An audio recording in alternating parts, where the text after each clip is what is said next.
So you've been asked to deliver a presentation. It is your big opportunity in your career. You just got to make sure that you don't make any of these mistakes.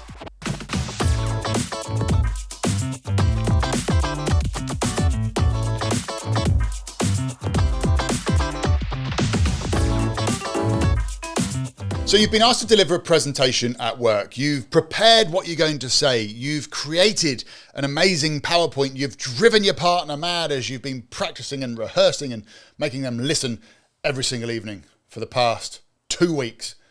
Now, after all of that hard work, you want to make sure that you get it right when you get up on stage. So what I want to share in this video are some of the common mistakes I see people make when they are asked to present either up on stage or in front of a group of people. Now, this is not a list of everything that you could possibly do wrong. That would be a really long video. But these are the most common mistakes that I see people make. I get to MC a lot of events, and I get to see a lot of people that are not necessarily professional speakers, but they're industry speakers, people that maybe have to present a couple of times a year or a few times a year, so that it's not something that they do day in, day out. And there are some common mistakes that they make. Not only that, I'm not saying that I am perfect in any way, shape or form. Most of the things that I'm going to share with you are things that I have also done. In actual fact, I've pretty much made all of these mistakes on my journey to becoming a professional speaker. So I'm going to share with you 7 things that you want to avoid. And I'm also going to share with you what you can do to make sure that you don't make these mistakes. So let's get into it. So the first thing is avoid doing this. Is it on? Can you hear me?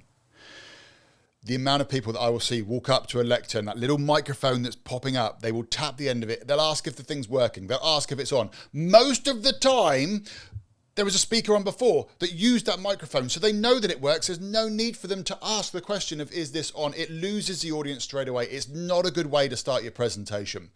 Most of the events that I do, and if you are presenting at a larger event, you're going to find that there's an AV team. The AV team are going to make sure that the microphone's working. If you're really worried about the microphone not working, turn up early and ask to do a sound check. That's something that I do before every single one of my gigs. Is I will arrive early and I will do a sound check. You're much better off coming up on stage and just starting your presentation. Just get into whatever it is that you've got to say. If the microphone, for any reason, is not working, the audience are soon going to let you know. 99% of the time, though, the microphone will be working, and you'll be starting off strong by just getting into your speech.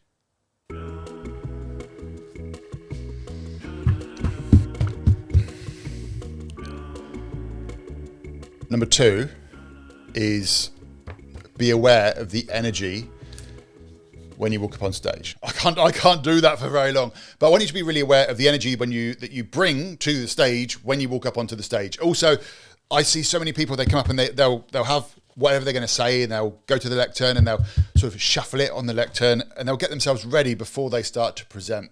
The audience, they've got their phones with them. They have access to social media. They've got Facebook, they've got Instagram, they've got TikTok, they've got access to Netflix on their phone. All of these things are inside their pocket. If you're not interesting, there's something way more interesting just an arm's reach away from them. So make sure that you are really aware of how you are turning up on that stage. Those first few moments, make eye contact with the audience, bring a good energy about yourself. That doesn't mean run up on stage like you've had 7 cups of coffee before you get out there, but just be aware of the energy that you're bringing. Smile at the audience, make eye contact. The third thing in this list is all down to your PowerPoint. If you are using slides, try to avoid making them overly complicated. If the audience have to sit there and squint to try and read what is on that slide, then your slide is no good.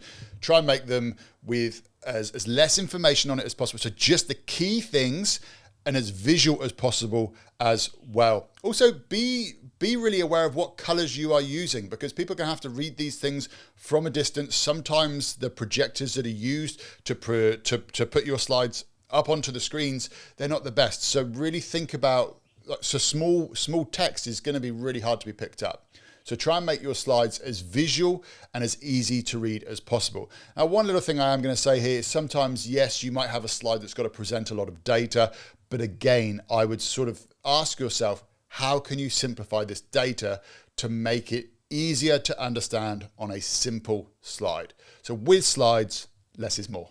The fourth thing on my list is again about slides, and that is when you have got a slide up behind you, don't stand there and start reading whatever it says on the slide up behind you, because that is really annoying when people stand there and they read what's on the slides up behind them. Most people in the audience, they know how to read, so they don't want to listen to you reading to them. So with the slides, key points, but talk to the audience. Make eye contact with the audience, deliver to them. Don't talk to the slides.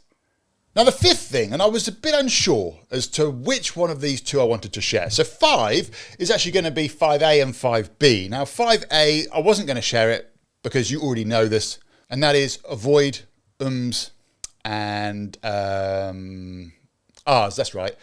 When we and we are, we kind of make ourselves, make ourselves sound like we don't really know what we're talking about. And so the easiest way to avoid an and ah is to just use a pause instead. Also, knowing your content, knowing what you're going to talk about, will also avoid the ums and the ahs. But you already know that, so we're not going to cover that in this video. Instead, when it comes down to the voice, I want you to think about this. When we're asked to present up on stage, for a lot of people, most people, they get nervous. Anybody who said that they don't get nervous up on stage, they're pretty much lying, to be honest. So there's these nerves that come up whenever we have to present up on stage. These nerves can sometimes cause us to talk really, really, really quickly as soon as we get up on stage, because we want to get all the words out as fast as we can, because we want to get off of that stage. The problem is when we talk really fast, the audience don't get a chance to process. I can't do it for any longer. When we speak really fast, the audience they're not able to process that information. But also, speaking really fast not only makes you look nervous, it makes you feel more nervous as you are presenting. So a simple trick here is just remember to breathe. Just be aware of how fast you're talking and just slow it down slightly.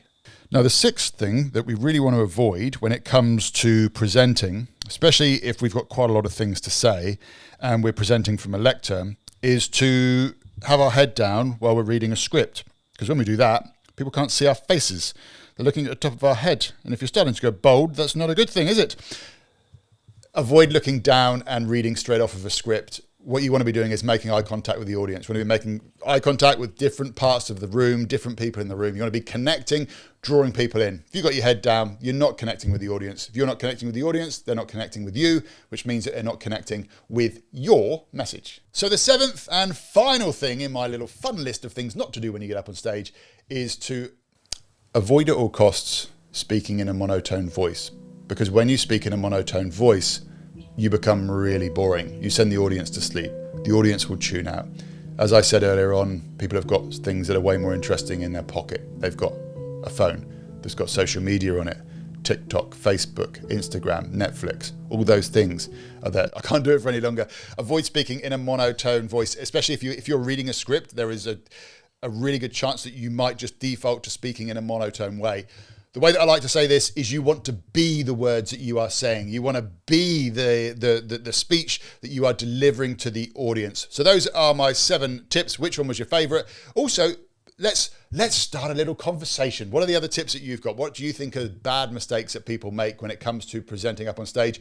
I've shared just 7 plus one half one with you in this video. As I say, this is not a full list. So let's start a conversation going below this video. What are the other mistakes that you see people making? And I'll see you in the next video. Until then, cheerio.